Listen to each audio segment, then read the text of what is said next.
গুলশানের কার্যালয়ে বিএনপির চেয়ারপারসনের গুলশানের কার্যালয়ে মির্জা ফখরুল ইসলাম আলমগীর বিএনপির মহাসচিব একটি ওলামায়ে দল অর্থাৎ যেটা জমিয়তুল উলামা তাদেরকে 4টা আসন তারা ছেড়ে দিয়েছেন এবং তিনি সেখানে বলেছেন যে এই যে আসনে তাদেরকে দেওয়া হয়েছে তা সম্ভবত তারা খেজুর গাছ মার্কায় প্রতীকে তারা দাঁড়াবেন। এইসব আসনগুলোতে বিএনপির পক্ষ থেকে কোনো স্বতন্ত্র প্রার্থী দাঁড়াতে পারবে না, দাঁড়ালে তাদের বিরুদ্ধে ব্যবস্থা নেবে। কিন্তু এরই মধ্যে আমরা শুনতে পেলাম রুমিন ফারহানা অর্থাৎ যিনি আগের বিএনপির সমর্থিত সাংসদ ছিলেন, তিনি শরিকদের সঙ্গে আসন ভাবে করাই ব্রাহ্মণবাড়িয়া 2 আসন থেকে বিএনপির টিকিট পাচ্ছেন না। দলটির আন্তর্জাতিক বিষয়ক সহ সম্পাদক রুমিন ফারহানা তিনি বলেছেন এই ব্রাহ্মণবাড়িয়া 2 আসন থেকে তিনি নির্বাচন করবেন। এখন আমার প্রশ্ন হলো, তিনি যদি নির্বাচন করে, প্রথমে হচ্ছে দলের সিদ্ধান্ত তিনি ভায়োলেট করে তিনি নির্বাচনে দাঁড়ালে যদি হয়তো দল কোনো ব্যবস্থা নেবেন বা দল থেকে বহিষ্কার করবেন, কিন্তু আমরা অতীতে দেখেছি আওয়ামী লীগের সময় এরকম বহিষ্কার করেছে, নির্বাচনে জিতে আসলে তাকে আবার দলে তিনি ফিরিয়ে নিয়েছেন, সাধুবাদ জানিয়েছেন, শুভেচ্ছা জানিয়েছেন। বিএনপিও কি সেই একই পথে হাঁটছে কিনা?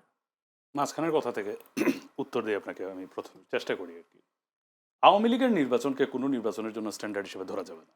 আওয়ামী লীগের নির্বাচন একটা হাস্যকর বিষয় ছিল, এগুলো আমি ডামি ইলেকশন, এগুলো মানে যাকে বহিষ্কার করছে সেও তার, যার বিরুদ্ধে দাঁড়িয়েছে সেও তার, এগুলার আওয়ামী লীগের নির্বাচনগুলোকে স্ট্যান্ডার্ড হিসেবে ধরা যাবে না। যেই কারণে এই পতন, এই শেষ পরিণতিটা আওয়ামী লীগের, গণতন্ত্রের ধারে কাছেও যেই দল ছিল না তাদের নির্বাচনকে আপনি খুব একটা স্ট্যান্ডার্ড হিসেবে ধরতে পারেন না। তবে ভোটের জোট যে কারোর সাথে হবে, যখন যে কোনো পর্যায়ে এটা হতে পারে। বিএনপি আজকে জমিয়তের সাথে একটা জোটবদ্ধ হয়ে ওনাদেরকে 4টা আসন ছেড়ে দেওয়ার যে ঘোষণাটা দিয়েছে, বিএনপির সেখানে কোনো রাজনৈতিক সমীকরণ আছে? যেহেতু মানে ধর্মীয় একটি রাজনৈতিক বৃহৎ প্ল্যাটফর্ম জামায়াতে ইসলামী, তারা বিএনপির সাথে জোট না বরং মুখোমুখি অবস্থায় ভোটের মাঠে তারাও তাদের প্রার্থী নিয়ে বেশ শক্তি প্রদর্শনের, ভোটের মাঠে তাদের সক্ষমতা শক্তি এগুলো প্রদর্শন করার চেষ্টা করছে। বিএনপি সেগুলো ডিফেন্ড করছে, আবার কোথাও কোথাও তারাও তাদের শক্তি আরো বৃহৎ আকারে প্রদর্শন করার চেষ্টা করছে। সেই ক্ষেত্রে আমার কাছে মনে হয়, মানে আপনি জানেন এখানে সরাসরি এই মাদ্রাসা শিক্ষা 2টা ভাগ বাংলাদেশে। একটি ভাগ হচ্ছে আলিয়া মাদ্রাসা কেন্দ্রিক, একটি হচ্ছে কওমি মাদ্রাসা কেন্দ্রিক। যেহেতু আলিয়া মাদ্রাসা কেন্দ্রিক একটা সিংহভাগ একটি সমর্থন থাকে জামায়াতে ইসলামীর দিকে, সেই জায়গায় বিএনপি হয়তো চেষ্টা করেছে কওমি মাদ্রাসার যারা আলেমুলামা আছেন, এখন যারা শিক্ষার্থী আছেন তাদেরকে কাছে টানার, হতে পারে সেটা বিএনপির একটি নির্বাচনী প্ল্যান। তো সেই প্ল্যানে তারা ওনাদেরকে কাছে টেনে নিয়েছেন, নিয়ে একটা 4টা আসন দিয়েছেন। 4টা আসন বড় কথা না, 4টা আসনের সাথে হয়তো মনে করেছেন গোটা বাংলাদেশে জমিয়তের যেই ভোট আছে, যে ভোট ব্যাংক আছে, স্পেশালি কওমি মাদ্রাসার যে ভোট ব্যাংক আছে, হয়তোবা সেই ভোট ব্যাংকটাই ওনারা টার্গেট করেছেন। এই ক্ষেত্রে 4টা আসন ওনারা ছেড়ে দিলেন। এখন আসেন রুমিন ফারহানার প্রসঙ্গে, উনি সেই জায়গায় নির্বাচন করতে চাচ্ছেন। এই ক্ষেত্রে আসলে তৃণমূলের কিছু হিসাব আপনার দেখতে হবে। তৃণমূলে ওই আসনটাতে যাকে ছাড়া হলো, জোটের যে শরিক প্রার্থীটিকে ছেড়ে দেওয়া হলো, উনি কতটুকু কর্মী বান্ধব, জনবান্ধব, জনসম্পৃক্ত, এই বিষয়গুলো ম্যাটার করে। এটা সরাসরি যে এমনও একটা সিচুয়েশনে দাঁড়িয়ে যায়, রুমিন ফারহানা যদি মানে ইলেকশন করবেন না এরকমও সিদ্ধান্ত নেন, তারপরও বাধ্য হয়ে একসময় ইলেকশন করে ফেলা লাগে।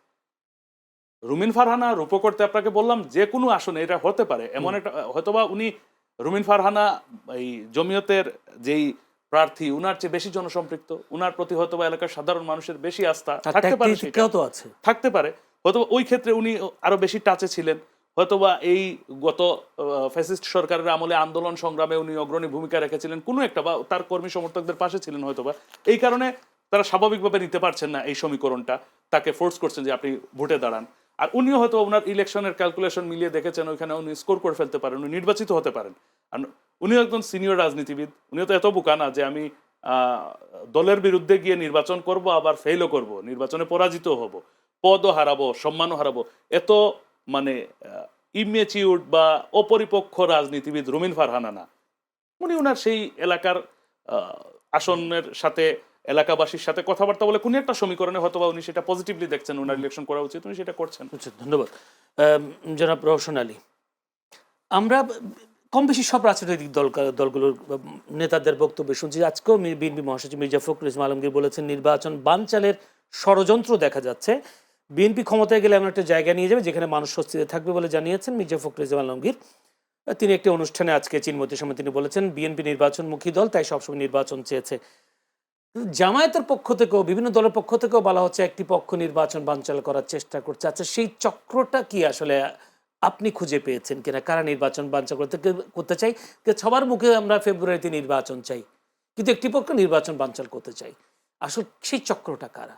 এই চক্রের মধ্যেই কিন্তু বাংলাদেশ ঘুরছে, আষ্টে পৃষ্ঠে ঘুরছে। কারণ এই নির্বাচন যদি কোনো কারণে বানচাল হয় তাহলে সকল রাজনৈতিক দলকে আমি দায়ী করব।